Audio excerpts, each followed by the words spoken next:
जो कुछ भी तुम करते हो उसे भगवान के अर्पण में करो।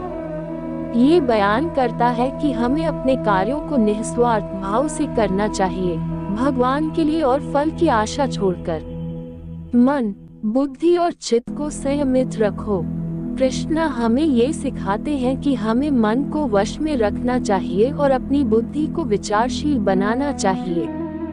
भगवान की सेवा में समर्पित रहो और उसकी शरणागति में आत्मनिर्भर बनो। यह विचार हमें दिखाता है कि अपने जीवन को भगवान की सेवा और प्रेम में लगाने से हम आत्मनिर्भर बन सकते हैं। कर्म करते रहो, फल की चिंता न करो, क्योंकि कर्मयोगी वही है जो कर्म करते हुए भी उसके फल में आसक्ति नहीं रखता। ये कृष्णा का एक महत्वपूर्ण संदेश है जो हमें कर्मयोग की महत्वपूर्णता समझाता है। जीवन का असली अर्थ सद्भाव, सद्विचार और सेवा में है। यह विचार हमें समझाता है कि हमें सदैवता से रहना चाहिए और दूसरों की सेवा करने में अपना जीवन उत्सर्ग करना चाहिए। ध्यान की साधना से चित्त शुद्ध होता है और शुद्ध चित्त ही परमात्मा का अनुभव कर सकता है। कृष्णा हमें ध्यान की महत्वपूर्णता बताते हैं जिससे हम अपने मन को शुद्ध कर सकते हैं और परमात्मा का अनुभव कर सकते हैं। कर्म करो, फल की आशा छोड़, सदुपयोग करो और भगवान की भक्ति में रमन करो। जीवन के हर मोड़ पर सदुपयोग करना अधिकारी के व्यक्तित्व का परिचय है। कर्म करते रहो, फल की चिंता छोड़ दो, सदुपयोग करते रहो, परमात्मा में लीन रहो। अपने अधर्म को छोड़कर सदुपयोग का मार्ग अपनाओ, जो अनंत शांति और समृद्धि की दिशा में प्रवृत्ति देता है। अपने कर्तव्यों को ध्यान में रखो और सदुपयोग से समर्थ बनो, क्योंकि यह एक सुखद और उदार मार्ग है। भगवान अपने भक्तों का सदुपयोग सदैव समर्थ रखते हैं और उन्हें सहायता प्रदान करते हैं। सदुपयोग से जीवन को संतुष्टि और शांति से भर दो। ध्यान और सदुपयोग से आत्मा के समृद्धि और शुभ कर्मों के फल की प्राप्ति होती है। अपने जीवन को सदुपयोग से भरो और दूसरों की मदद करके खुद को धन्य बनाओ। सदुपयोग से भक्ति में रमन करो और अच्छे कर्मों के माध्यम से समृद्धि का आनंद उठाओ। मन को शुद्ध रखो, विचारों को शुद्ध करो, अपने कर्तव्य का पालन करो और फल की चिंता छोड़ दो। धैर्य रखो और भगवान के अधीन रहो। सच्चे मन से भगवान का नाम जपो और शांति पाओ। दूसरों के दुखों को समझो और सहानुभूति दिखाओ। आपसी सद्भाव का पालन करो और प्रेम बांटो। अपने अंतर्यामी स्वरूप को पहचानो और अपने मन को शुद्ध करो। विश्वास को स्थायी रखो और समस्याओं का सामना करो। जीवन के हर पल का आनंद उठाओ और धन्यवाद दो। जो कुछ हो रहा है वह अच्छा ही हो रहा है, जो कुछ होगा वह भी अच्छा ही होगा।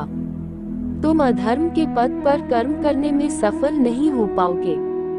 मन को शांत करो, विचारों को शांत करो, शांति से ही आत्मा का दर्शन होता है। अपने मन को परमात्मा के प्रति समर्पित करो, तभी वह तुम्हें अपने पास बुलाएगा। ज्ञानी वही है जो आत्मा में स्थिर रहकर सुख और दुख को समान समझता है। हमें अपने कर्मों का फल नहीं, कर्म करने का अधिकार है। कर्म करते रहो, फल का चिंतन मत करो, फल आपके कर्मों की नियति से तय होता है। भगवान के प्रति श्रद्धा रखो, वो तुम्हारी रक्षा करेंगे। जब तक आप अपने दिल में भगवान को नहीं खोजते, तब तक आप उन्हें बाहर नहीं ढूंढ पाएंगे। जीवन के हर मोड़ पर भगवान का साथ है, उसका सामर्थ्य सहायता के लिए हमेशा उपलब्ध है। कर्मण्येवाधिकारस्ते मा फलेषु कदाचन मा कर्मफल हेतुर्भूर्मा ते संगोस्त्व कर्मणि। भावार्थ, तू कर्म में अधिकार रखता है, परंतु कभी भी फलों की चिंता मत कर। तू कर्मफल के हेतु मत बन। जब जब धर्म की हानि और अधर्म की वृद्धि होती है, तब तब मैं जन्म लेता हूँ। भावार्थ, जब जब धर्म की हानि और अधर्म के प्रबल होने का समय आता है, तो मैं स्वयं को अवतार रूप में प्रकट करता हूँ। परित्राणाय साधूनां विनाशाय च दुष्कृताम् धर्म संस्थापनार्थाय संभवामि युगे युगे। भावार्थ, साधुओं की रक्षा के लिए और दुष्कर्मियों के विनाश के लिए, धर्म की स्थापना के लिए मैं युगों युगों में प्रकट होता हूँ। कर्मण्येवाधिकारस्ते मा फलेषु कदाचन। सक्ताः कर्मण्येवाधिकारस्ते मा फलेषु कदाचन। भावार्थ, तू कर्म में ही अधिकारी है, परंतु कभी भी फलों की आकांक्षा मत कर।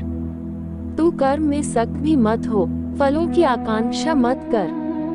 यदा यदा हि धर्मस्य ग्लानिर्भवति भारत, अभ्युत्थानमधर्मस्य तदात्मान सृजाम्यहम्।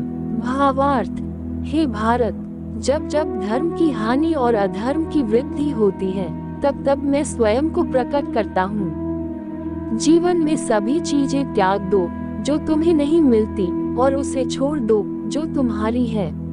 जब जब धर्म की हानि और अधर्म की वृद्धि होती है, तब भगवान श्री कृष्ण शरण में आते हैं। कर्म करने में तुम्हें सफलता मिले या न मिले, उससे परित्राण करने में तुम्हारा कर्तव्य है। जीवन को खुशियों से भरने के लिए अपने मन को प्रेम से भरो और प्रेम के साथ जीवन का समावेश करो। आप अपने जीवन में बदलाव लाने के लिए पहले खुद में बदलाव ला सकते हैं। जब तक आप अपने कर्तव्य का पालन नहीं करते, तब तक आपको असफलता ही मिलेगी। जिसके अंदर प्रेम की भावना नहीं है, वह जीवन में एक विठल नहीं है। भगवान सभी को एक समान रूप से देखते हैं, उनके लिए सभी भक्त एक समान हैं। ध्यान में मन को स्थिर करो और भक्ति में अपने सभी कर्मों को समर्पित करो। मन को शुद्ध रखो, सब अच्छा होगा। आप अपने कर्तव्यों के लिए जिम्मेदार हैं, परिणामों के लिए नहीं।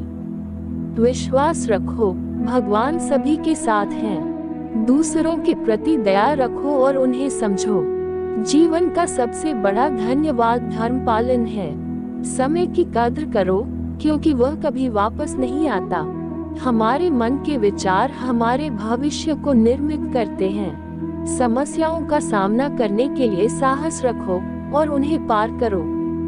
सत्य, प्रेम और सहानुभूति का पालन करो, यही जीवन का उद्देश्य है। मनुष्य की वाणी उसकी व्यक्तित्व का प्रतिबिंब होती है। शब्दों की ताकत से युद्ध जीता जा सकता है और युद्ध हारा जा सकता है। सद्भाषण से ही सभ्यता की पहचान होती है। वाणी को ध्यान से चुने, क्योंकि शब्द बोलने के बाद वापस नहीं आते। वाणी से शांति और प्रेम का संचार करें, क्योंकि यह अनंत आनंद का स्रोत है। शब्दों की छाया बहुत लंबी होती है, इसलिए उन्हें सोच समझकर चुनें। कठिन परिस्थितियों में भी वाणी का सही प्रयोग करना ही विजयी होने का रास्ता है। वाणी से दूसरों के दिलों में जगह बनाएं, क्योंकि वह हृदय की भाषा है। वाणी से कई रिश्ते बनते हैं, इसलिए समझदारी से बोलें और समझाएं। शब्दों की चमक दिलों को मोह सकती है, इसलिए वाणी को प्रेम से भर दें। मन को वश में रखो, मन का वश में होना सबसे बड़ा योग है। अपने कर्मों में लिप्त होकर उन्हें प्राप्त करो, परिणाम की चिंता में न पड़ो। दूसरों के गुणों की तुलना में खुद के गुणों का समर्थन करो। जीवन का अर्थ विकास करना है, बदलाव लाना है। विश्वास कीजिए, धैर्य रखिए, सब कुछ सही होगा। सत्य, प्रेम और करुणा से भरा हुआ हृदय रखें। दूसरों के दुखों को हल्का करने के लिए अपना सहयोग देना सीखें। व्यक्तित्व को संपूर्ण बनाएं और अपने अंदर भगवान को खोजें। खुशियों को बांटने से वे बढ़ती हैं, दुख को बांटने से वे कम होती हैं। अविनाशी आत्मा कभी नष्ट नहीं होती। दूसरों के दुखों को समझो और उनके साथ सहानुभूति रखो। समस्त विश्व में मुझ में ही सब कुछ स्थित है। सच्चे भक्त को कभी आत्मा का भय नहीं होता। समस्त धर्मों में मुझ में श्रद्धा रखो, मैं तुम्हारे साथ हूँ। विश्वास और प्रेम के साथ भगवान का स्मरण करो।